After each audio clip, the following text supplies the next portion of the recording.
Hello friends, ये है मेरी स्विंग मशीन और इसके बारे में बताना चाहती हूँ कि मेरे एक व्यूअर्स ने मुझे पूछा था कि मैडम इसके फुट पैडल के बारे में बताइए।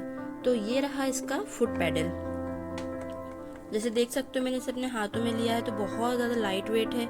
इसे हम अपने हाथों से भी आसानी से प्रेस कर सकते हैं। यहाँ पे दिख रहा होगा ना, इसकी अटैचमेंट जो दिया जाता है, इसके केबल का अटैचमेंट ये यहाँ पर इसके बाजू में दिया गया है और यहीं पर हमारी मशीन की स्विच ऑफ और ऑन की बटन दी गई हुई है। ये हमने अपनी मशीन को कर लिया ऑन। अब हम देखेंगे हमारी मशीन में लाइट जलने लगा है, तो यहीं से हमें पता चल जाएगा कि हमारी मशीन चालू हो चुकी है ना। और ये बहुत ज़्यादा यूज टू है, इजी टू यूज़ है। आप इसे कहीं पे भी इस्तेमाल कर सकते हो, अपने बेड पर भी बैठ के इस्तेमाल कर सकते हो। आपको जहाँ सुविधा लग रही है आप वहाँ बैठ सकते हैं। इसे आप अपने हाथों से चला सकते हैं। मैं आपको दिखा रही हूँ, ये देखिए, ये मैंने इसे हाथ से प्रेस किया, हमारी मशीन आगे बढ़ने लगी। आप इसे अपने घुटनों की सहायता से, अपने पैरों की सहायता से, पंजों की सहायता से, जैसे भी आप कंफर्ट हो, आप उस तरीके से इस फुट पैडल का इस्तेमाल कर सकते हैं। और इस मशीन के बारे में बता दूँ, बहुत ज़्यादा जैसे मैंने बताया कि इसे आप अपनी सुविधा के अनुसार कहीं भी रख सकते हैं। तो ये दिया है हैंडल, आप अपने हैंडल से उठाइए, मशीन को कहीं भी रखिए। इस मशीन के पार्ट्स के बारे में बता दूँ तो ये दिया गया है वो अपने धागे की रील फंसाने के लिए, और ये दिया गया है बॉबिन वाइंडर, है ना। हम अपनी बॉबिन को इससे फिल कर सकते हैं। ये मशीन की कुछ सेटिंग्स दी गई हुई है, अगर हम इस सेटिंग्स को बदल देंगे तो हमारे ये जो यहाँ पे टाँकों की डिज़ाइन बनी हुई है, ये टाँके हमारे बन के आएंगे। साथ में जो ये दिया गया है ये है बैकटेक लीवर। इससे हम जो सिलाई करते हैं, तो अगर हमें अपनी सिलाई को रिवर्स में ले जाना है या हमें पक्का करना है स्टार्टिंग और एंड में, जिसे बैकटेक कहते हैं, वो इसकी सहायता से हम लगा सकते हैं। ये दिया हुआ स्टेज डायलर, ये दिया हुआ है थ्रेड गाइड। यहाँ पर हम थ्रेड टेकअप लीवर दिया गया है ना, हम अपनी थ्रेडिंग करेंगे। और यहाँ पर दिया गया हुआ है टेंशन, हम अपने धागों के जो टेंशन देते हैं, जो नॉर्मल स्विंग मशीन में सामने की ओर होता है, वो यहाँ पर दिया गया है। और फिर उसके बाद आती है निडल की बारी, और ये दिया गया है प्रेशर फुट।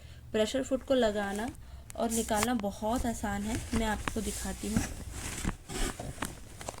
ये इसके पीछे एक हुक लगा है, हमने इसको प्रेस करेंगे तो ये हमारा प्रेशर फुट निकल के आ जाएगा। और अगर हमें वापस से लगाना है तो हमारा जो यहाँ पर हैंड लिफ्टर दिया गया है, हमें इसको इस तरीके से एडजस्ट करना होगा। अब इसमें क्योंकि मैग्नेट लगा हुआ होता है तो ये बहुत जल्दी प्रेशर फुट को पकड़ लेगा। देखें, ये इस तरीके से हम प्रेशर फुट को लगा और निकाल सकते हैं। दूसरा मैं बताना चाहूँगी कि इस मशीन में ये बॉक्स की सुविधा बहुत अच्छी दी गई हुई है। ये देखिए, है ना, हम अपने छोटे छोटे जो टूल्स हैं, हमारे प्रेशर फुट है, सुई है, बटने हैं, जो हम घूम जाती है हमसे, हम उसे यहाँ रख ले, धागे की रीलों को रख ले जो हमें लग रही है। इसे निकालना भी आसान है, इस तरीके से हम निकालेंगे।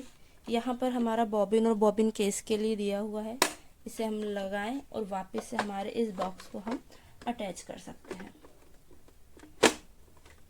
अब मैंने जैसे कि कहा था कि मैं इसकी थ्रेडिंग करना भी बताऊंगी, तो मैं आपको इसकी थ्रेडिंग के बारे में बता देती हूँ।